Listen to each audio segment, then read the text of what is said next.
국제위기그룹의 경고라. 그것도 섬뜩한 경고라. 2025년 XX 난다. XX가 뭘까요? 일단 이것부터 보시죠. 국제위기그룹이 선정한 2025년도 10대 분쟁지역입니다. 일단 국제위기그룹은요, 벨기에 브뤼셀에 본부를 뒀고요. 국제분쟁 전문 싱크탱크라고 생각을 하면 틀리지 않습니다.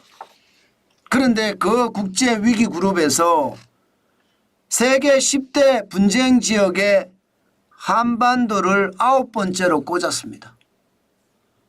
와, 충격적이죠.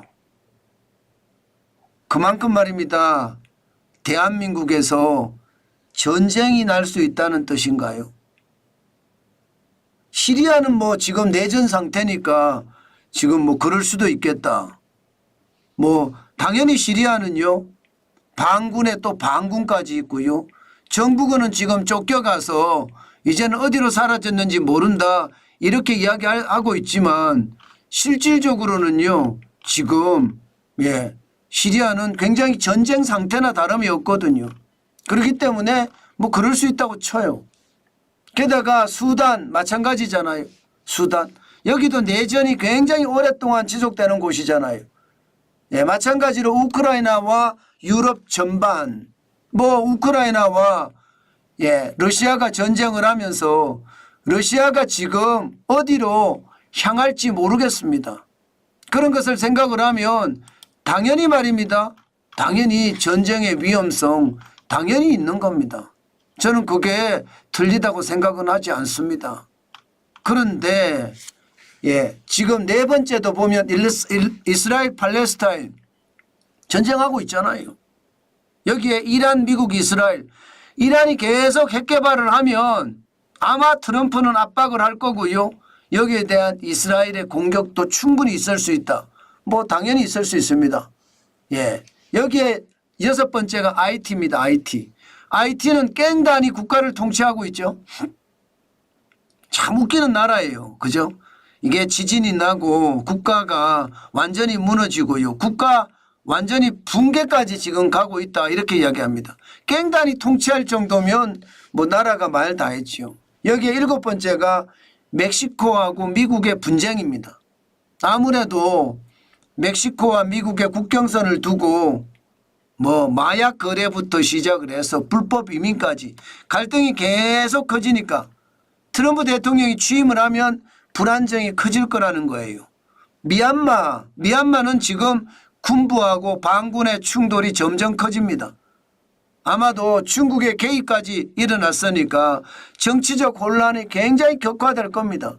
그 다음이 한반도예요. 그 다음이 아홉 번째는 한반도 군사적 긴장이 굉장히 커졌다. 게다가 한국 정치의 혼란까지 가중이 됐다. 그래서 한반도가 위험하다. 2025년 전쟁이 날 수도 있다. 물론 전면전은 안 날 거라고 예상을 합니다. 김정은이 오판을 해서 이게 국지전으로 일어날 거라고 예상을 하지만 분명한 것은 분쟁의 위험이 커진다. 여기에 열 번째가 미국과 중국이거든요. 트럼프 2기 행정부는 굉장히 강경한 대중정책이잖아요. 그로 인한 파장이 굉장히 커지지 않을까, 그렇게 예상을 합니다. 그런데 여러분들이 보시는 것처럼 대한민국이 10대 분쟁 지역에 들어갔다는 자체가 어쩌면 말입니다, 충격 아닙니까? 아홉 번째로 꼽았잖아요. 아홉 번째로. 저는 이거 굉장히 우리가 경계감을 가지고 봐야 된다고 봅니다. 안 일어난다? 저는 그렇게 생각해서 안 될 것 같아요. 실질적으로 보면 말입니다, 지금 북한은요, 공식적으로 남북 평화 통일 정책을 포기했습니다. 작년에 포기했잖아요. 아예 남한을 지운다, 이렇게 이야기할 만큼 지워버렸잖아요. 게다가 러시아와 상호 방위 조약까지 체결한 상태입니다. 다시 말해서 러시아는 남북한의 전쟁이 나면 자동 개입을 한다는 거예요. 예, 대한민국의 주한미군이 버티고 있는 것처럼 자동 개입을 하니까 든든한 백이 있는 거죠. 든든한 백. 든든한 백이 있으니까 당연히 북한은 예, 지금 남한에 대해서 오판을 할 수도 있습니다. 여기에다가 지금 남북한은 지금 어떤가요? 남북한은 상호 연락이 사실상 단절됐습니다. 여기에다 마찰은 점점 커지고요. 그러니까 불안하다는 이야기가 계속 나오죠. 여기에 북한은요, 러시아와 상호 방위 조약을 체결하면서 우크라이나 러시아 전쟁에 군인까지 파병을 했습니다. 그에 대한 대가로 말입니다. 전투기 기술도 이전을 받을 수 있다고 보고 있고요. 미사일에 대한 기술도 도움을 받을 수 있다고 봅니다. 그러면 북한은 점점 강해지는 거예요. 반면에 대한민국은요. 윤석열 대통령의 계엄 선포와 탄핵 정국, 이것은요. 현재 대한민국이 두 쪽이 나 있다는 뜻이 두 쪽. 탄핵을 반대하는 쪽, 탄핵을 찬성하는 쪽. 두 쪽이 나서 마치 말입니다. 내전처럼 예, 정신적 내전 상태가 계속되고 있습니다. 그야말로 정부는 아노미라고 하거든요. 무정부 상태나 다름없다 이렇게 이야기할 정도로 정부의 상황은 진짜 위험하잖아요. 위험합니다. 그러니 남쪽에는 혼란, 그것도 대혼돈의 도가니 속에 빠져 있습니다. 이러면 북한 입장에서는 절호의 기회다 이렇게 생각하지 않을까요? 문제는 미군 때문에 어떻게 할 수가 없습니다. 그런데 도널드 트럼프 전 대통령이 이제 1월 20일이면 제47대 미국 대통령으로 취임을 하거든요. 도널드 트럼프 전 대통령에 취임하면요. 기본적으로 외교 정책이 뭐 동맹이고 뭐고 없습니다. 무조건 자국우선주의고요. 또 보호무역주의입니다. 모든 수입품에 10%에서 20% 관세를 매기겠다는 거예요. 자, 이렇게 되면 여러분, 이렇게 되면 대한민국과도 그 관세가 쉽게 말하면 예, 이게 지렛대가 될 수 있다는 거죠. 뭐에 지렛대느냐? 주한미군 방위비 분담금에 대해서 말입니다. 10배를 올려달라고 하잖아요. 10배. 10배를 올려달라. 지금 바이든 행정부에서 했던 그것보다 10배를 더 올리겠다는 거예요. 참 그런 것을 보면 진짜 충격적이죠. 이 상태에서 말입니다. 대한민국과 미국에 이게 쉽게 말하면 알력이 생길 수밖에 없고 그 알력은 갈등으로 표출될 수도 있습니다.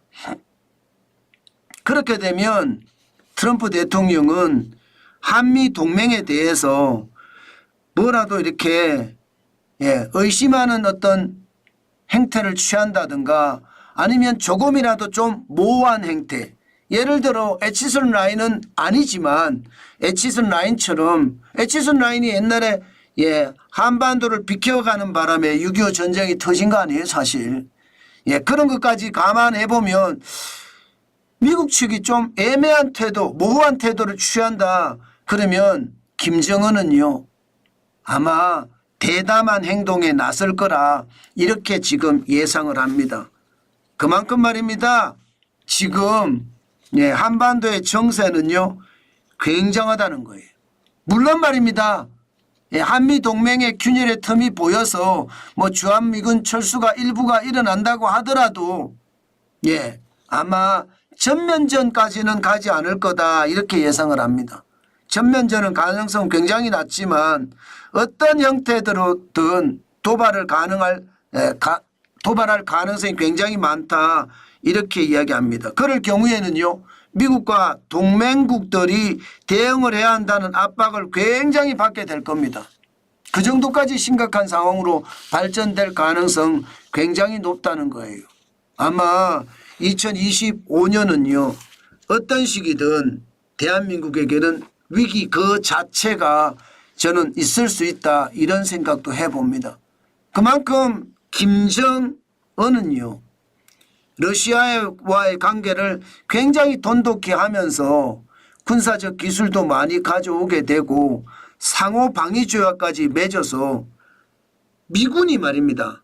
예, 함부로 하지 못하게끔 만드는 것. 그게 지금 김정은의 목표인데 일단 일단락이 달성이 되고 나면 대한민국의 혼란한 틈을 타서 어떤 식의 도발도 감행할 수 있다. 저는 그런 생각을 해봅니다. 그만큼 말입니다. 여러분 지금 대한민국은 절체절명의 위기 상태입니다. 단순하게 경제만 위기가 아니에요. 정치가 혼란한 틈을 타서 사회적 혼란은 점점 커지고 있고요. 이 정치적 혼란과 사회적 혼란이 국민을 갈라치게 하고 있으니 여기에 대한 위험감은 뭐 여러분 말해서 못하겠습니까? 그만큼 말입니다. 2025년은 굉장히 위험한 해다. 저는 그렇게 생각합니다. 그만큼 김정은의 입장에서는 기회일 수도 있습니다. 이 기회를 김정은이가 놓칠 리가 없을 거 아니에요. 뭐 어떤 분들은 김정은이가 자기 몸 보호하려고 뭐하러 남한의 남침을 감행을 하느냐 전쟁을 하느냐 이렇게 이야기하지만 사실 역사적으로 보면요. 혼란을 틈타서 이게 도발이 많이 이루어졌거든요. 그런 것을 감안을 해보면 지금 위기감은 굉장히 커지고 있다. 이렇게 얘기해도 이 말은 틀린 말이 아니겠다. 그 생각 오늘 해봅니다. 그만큼 우리는요. 거기에 대한 대비책 반드시 가지고 있으면서 강건한 정신력을 지금 길러야 됩니다. 지금처럼 이렇게 혼란스러운 상태에 포기 상태로 간다면요. 아마 김정은은 쉽게 대한민국을 볼 수도 있고 그것이 그만큼 충격이 될 수도 있다는 그런 뜻으로 저는 해석을 합니다. 우리가 굉장한 위험의 상황에 처해 있는데 과연 이것을 어떻게 극복할 것인가. 진짜 위험하다. 그 말씀 여러분에게 드리겠습니다.